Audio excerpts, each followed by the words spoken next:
Hello friends, यश के पाठशाला channel में आपका बहुत बहुत स्वागत है। चलिए फ्रेंड्स, आज हम 5 तारीख के थर्ड शिफ्ट में जितने भी क्वेश्चन आए हैं एसएससी जीडी में उसको फटाफट देख लेते हैं। ठीक है, चलिए हम लोग पहला क्वेश्चन देख लेते हैं। योजना आयोग का पदन अध्यक्ष कौन होता है? तो क्या होगा इसका आंसर? प्रधानमंत्री। ठीक है, योजना आयोग के पदन अध्यक्ष होते हैं। योजना आयोग का गठन 15 मार्च 1950 को किया गया था। 1 जनवरी 2015 से योजना आयोग को नीति आयोग NITI मतलब NITI national institution transforming India, ठीक है, नीति आयोग के रूप में जाना जाता है। प्रधानमंत्री नीति आयोग के पदेन अध्यक्ष होते हैं। ठीक है, आइए अगला क्वेश्चन देख लेते हैं हम लोग। रोजर बिन्नी किस देश के लिए खेलते हैं? तो इसका ऑप्शन सही होगा भारत। देखिए, रोजर बिन्नी भारत के लिए क्रिकेट खेलते थे। वह भारतीय क्रिकेट कंट्रोल बोर्ड BCCI के 36वें और वर्तमान में अध्यक्ष है। रोजर बिन्नी का जन्म 19 जुलाई 1955 को बंगलौर में हुआ था। वह भारत के पहले एंग्लो इंडियन क्रिकेटर है। एंग्लो इंडियन का मतलब जानते हैं क्या होता है? जिसके माता पिता फॉरेन से होते हैं, मतलब दूसरे देश से होते हैं, उसको एंग्लो इंडियन कहते हैं। ठीक है, अब आइए अगला क्वेश्चन देखते हैं। भारतीय संविधान के अनुच्छेद 42 में क्या है? देखिए 42 ये अपने DPSP में इंक्लूड है, राज्य के नीति निर्देशक तत्व में DPSP में। ठीक है, तो देखिए 42वां कहता है 2 बच्चों की 1 माह 2 दूनी 4 यानी स्त्री प्रसूति सहायता। ये कौन देगा? राज्य सरकार देगी। काम की न्याय संगत मानवीय परिस्थितियों को सुनिश्चित करने और देखिए मातृत्व राहत के लिए प्रदान करने का उल्लेख है। अनुच्छेद जो 42 है राज्य के नीति निर्देशक सिद्धांतों DPSP से जुड़ा है। इस अनुच्छेद के तहत राज्य को उचित वेतन, सुरक्षा वातावरण और श्रमिकों की भलाई सुनिश्चित करनी होती है। इस अनुच्छेद के तहत गर्भवती और स्तनपान करने वाली महिलाओं को मातृत्व राहत दी जाती है। चलिए अब अगला क्वेश्चन देखते हैं। ब्रिटिश ईस्ट इंडिया कंपनी को किस अधिनियम के जरिए पारित किया गया था? इसको तो सभी को पता होगा, चार्टर्ड अधिनियम 1793। ब्रिटिश ईस्ट इंडिया कंपनी को चार्टर अधिनियम 1993 के जरिए पारित किया गया था। यह ग्रेट ब्रिटेन की संसद का एक अधिनियम था। ठीक है, चलिए अगला देख लेते हैं। चार्टर अधिनियम 1793 से जुड़ी कुछ खास बातें। देखिए ये जो क्वेश्चन था इसी चार्टर अधिनियम में और आने वाले शिफ्टों में इस अधिनियम से कुछ और भी फैक्ट पूछ सकता है, इसलिए देखिए कुछ एक्स्ट्रा फैक्ट इसका। इस अधिनियम ने कंपनी के राजस्व प्रशासन और न्यायिक कार्यों को अलग कर दिया, यानी राजस्व प्रशासन और न्यायिक कार्य को क्या कर दिया? सेपरेट कर दिया। इस अधिनियम ने भारत में ब्रिटिश संपत्ति पर कंपनी के शासन की निरंतरता सुनिश्चित की। इस अधिनियम ने वीटो का अधिकार सभी गवर्नर जनरल को दिया। ठीक है, चलिए नेक्स्ट क्वेश्चन देखते हैं। 2023 में रिपब्लिक डे परेड में किस देश की सेना ने भाग लिया था? देखिए क्वेश्चन कहाँ से पूछ के दिया? 2023 के। देख रहे कितना टफ क्वेश्चन पूछ दिया। एक इसका कोई आंसर मार पाएगा? मिस्र के।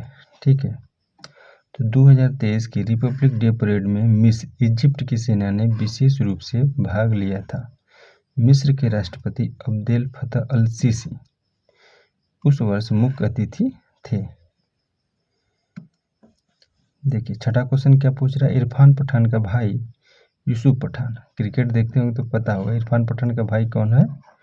यूसुफ पठान। ये भी बहुत बढ़िया मैच खेलता था। 2024 के लोकसभा चुनाव किस राज्य से लड़े थे? तो इसका आंसर अगले स्लाइड में है। इरफान पठान के भाई यूसुफ पठान ने 2024 के लोकसभा चुनाव में पश्चिम बंगाल से, कहाँ से?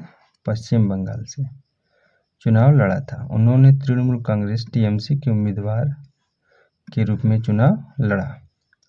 टीएमसी के टिकट पर लोकसभा चुनाव में पश्चिम बंगाल के मुर्शिदाबाद जिले के बहरामपुर लोकसभा क्षेत्र से चुनावी मैदान में उतरे यूसुफ पठान ने कांग्रेस के अधीर रंजन चौधरी को हरा दिया।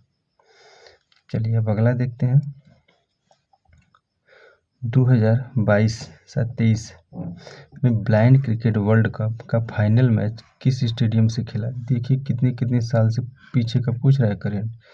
2022 से सोच रहे हैं, तो इसका सही आंसर होगा एम चिन्नास्वामी स्टेडियम बेंगलुरु। भारत ने 17 दिसंबर 2022 को बेंगलुरु कर्नाटक के एम चिन्नास्वामी स्टेडियम में खेले गए फाइनल बांग्लादेश को 120 रनों से हराकर नेत्रहीनों के लिए तीसरी टी20 विश्व कप जीत लिया। भारत के लिए यह लगातार तीसरी खिताब था। इससे पहले भारत ने 2012 से 2017 संस्करण में भी जीत हासिल की थी। नेत्रहीनों के लिए अभी तक आयोजित सभी तीनों टी20 विश्व कप की मेजबानी भारत ने की है। ठीक है, अगला देख लेते हैं। ऋग्वेद सबसे बढ़िया ग्रंथ, गंगा नदी का उल्लेख कितनी बार हुआ है? तो इसका आंसर हो जाए गंगा नदी का उल्लेख एक बार हुआ है। देखिए अब स्टार फैक्ट भी आप लोग ध्यान रखेंगे, हो सकता है आने वाले शिफ्टों में यहाँ से क्वेश्चन पुटअप कर ले। ठीक है, सिंधु सबसे अधिक उल्लेखित नदी है, यही क्वेश्चन पूछेगा कि सबसे उल्लेखित नदी बताइए कौन सी है, तो सिंधु। सरस्वती सबसे पवित्र नदी है, अब देखिए पूछ लेगा सबसे पवित्र नदी कौन है, तो सरस्वती। गंगा का उल्लेख एक बार, यमुना का उल्लेख 3 बार और कृष्णा का उल्लेख 0 बार मिलता है। दिए गए विकल्पों में से सिंधु सबसे अधिक उल्लेखित नदी है। ऋग्वेद में सबसे प्रमुख नदी सरस्वती है। ठीक है, अगला देखते हैं। लौह इस्पात उद्योग का राष्ट्रीयकरण किसके कार्यकाल में किया गया था और यह कौन सी पंचवर्षीय योजना के अंतर्गत हुआ था? तो इसका आंसर हो जाएगा इंदिरा गांधी के समय। और ये पंचवर्षीय योजना कौन थी, तो तीसरी पंचवर्षीय योजना थी। लौह इस्पात उद्योग का राष्ट्रीयकरण इंदिरा गांधी के शासनकाल में किया गया और यह तीसरी पंचवर्षीय योजना यानी 1961 से 1966 के अंतर्गत हुआ था। भारत सरकार ने 1973 में सार्वजनिक क्षेत्र में लौह इस्पात उद्योग के कई प्रमुख संयंत्रों का राष्ट्रीयकरण किया ताकि भारतीय उद्योग को मजबूत किया जा सके। ठीक है, दोनों पॉइंट क्लियर हो गया। चलिए अगला देखते हैं। पुंगचोलम किस राज्य का लोक नृत्य है? इसका आंसर अगले स्लाइड में है। देखिए तो आंसर हो जाएगा मणिपुर। पुंगचोलम मणिपुर का एक लोक नृत्य है। पुंगचोलम का शाब्दिक अर्थ ड्रमों का गर्जना है।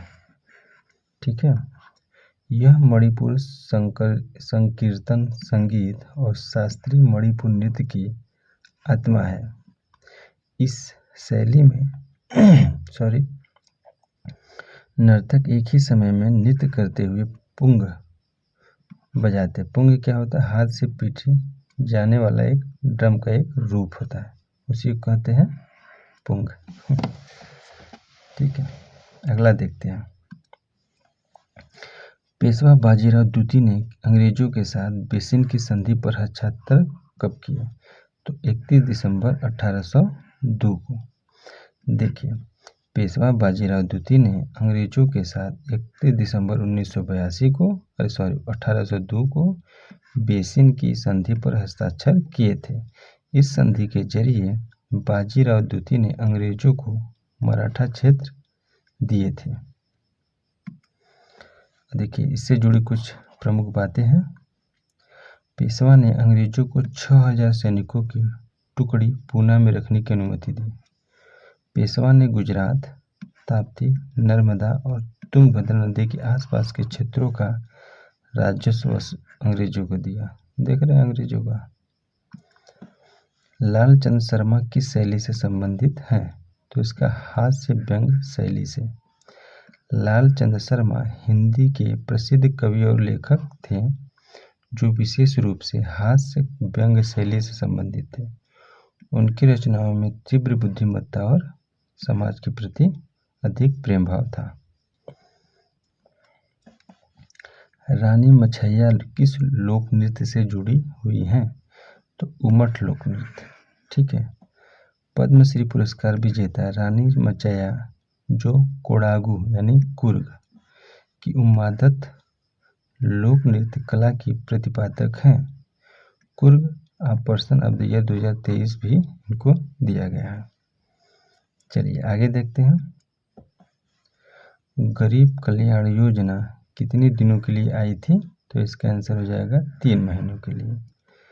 ठीक है। देखिए, गरीब कल्याण योजना 2020 में कोविड-19 महामारी के दौरान प्रधानमंत्री नरेंद्र मोदी ने शुरुआत की थी। यह योजना 3 महीने के लिए लागू की गई थी ताकि यह योजना 3 महीने के लिए लागू गई थी ताकि गरीब और ज़रूरतमंद लोगों को तत्काल मदद मिल सके। इस योजना के अंतर्गत अन्न और वित्तीय सहायता प्रदान की गई, जैसे फ्री राशन और कैश ट्रांसफ़र। इस योजना के तहत सरकार ने गरीबों को फ्री अनाज और अतिरिक्त सहायता प्रदान की थी। ठीक है। 5 किलो मिलता था प्रति व्यक्ति। अगर एक घर में 4 व्यक्ति हैं तो 5 का 20 kg। गरीब भी बहुत चालाक होते हैं, इसको बेच देते हैं। चलिए अगला देखते हैं। देखिए क्वेश्चन क्या था, ब्रह्मपुत्र नदी कितने देशों से होकर गुजरती है? ब्रह्मपुत्र नदी जो होती है कितनों देशों से होकर गुजरती है?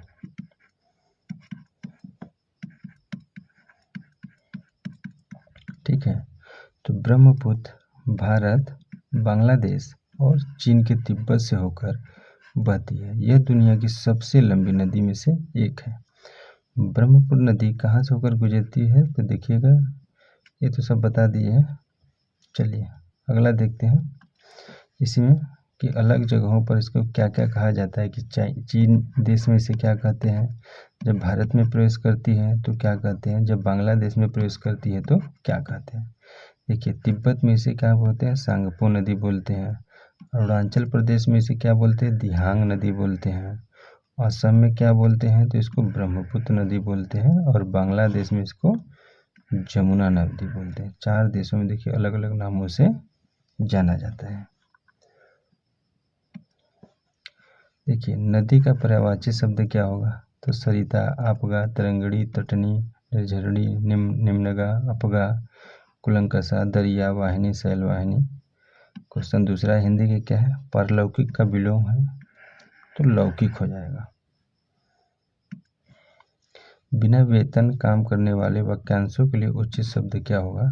तो उसको अवैतनिक बोलते हैं, जो वेतन नहीं लेता है। दही का तत्सम रूप, तत्सम का मतलब जो संस्कृत भाषा में इसको क्या बोलेंगे? तो दधी बोलते हैं। ठीक है। दही तो इसका तद्भव रूप हो गया, तत्सम इसका दधी होता है, जो संस्कृत भाषा से मतलब आते हैं, जो जैसे संस्कृत हो गया, संस्कृत भाषा में दधी कहते हैं, लेकिन जब संस्कृत भाषा जो उत्पन्न होता है उसको तद्भव कहते हैं, जैसे दही। ठीक है।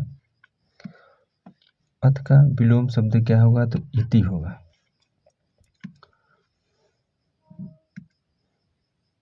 देखिए हस्त शब्द का विलोम क्या होगा? तो वाम हस्त होता है। देखिए वाक्यांशों के शब्दों और इसका जो संविधान के प्रतिकूल हो उसको असंवैधानिक बोलेंगे, जिसे भले बुरे का ज्ञान न हो उसको अविवेकी बोलेंगे, और जिसके समान कोई दूसरा न हो तो अद्वितीय बोलते हैं। ठीक है। भारतीय संविधान के आर्टिकल 69 में क्या उल्लिखित है? तो इसमें राष्ट्रपति का शपथ और प्रतिवेदन लेने का अधिकार है। गतिज ऊर्जा और स्थितिज ऊर्जा से अनुपात पूछा गया तो इसका हो जाएगा v²/2gh। ठीक है। आप लोग जानते हैं तो 1/2 mv² होता है। इसका रेशियो लेना है mgh से। ठीक है। तो mgh mg कट जाएगा तो यही आ जाएगा v²/2gh। रायगढ़ दरबार के रामलाल जी को कौन सा पुरस्कार मिला था? तो इसका आंसर हो जाएगा पद्मश्री पुरस्कार। प्रधानमंत्री खाद्य सूखा योजना का मुख्य उद्देश्य क्या है? तो प्राकृतिक आपदा या सूखा पड़ने की स्थिति में गरीब लोगों के पास राशन खरीदने के लिए पर्याप्त संसाधन नहीं होता है। इस योजना का उद्देश्य ऐसी स्थिति में लोगों को भुखमरी से सुरक्षा प्रदान होता है करता है। परलोक का विलोम शब्द क्या होता है? इहलोक। परलोक जीवा मतलब धरती पे, इहलोक। चलिए फ्रेंड्स, ये आज जितने भी क्वेश्चन हमको मिले थे अप्रॉक्स 30 या 32 के लगभग, हिंदी प्लस जीएस, ठीक है। इसमें मैथ का इंक्लूड नहीं हो पाया है।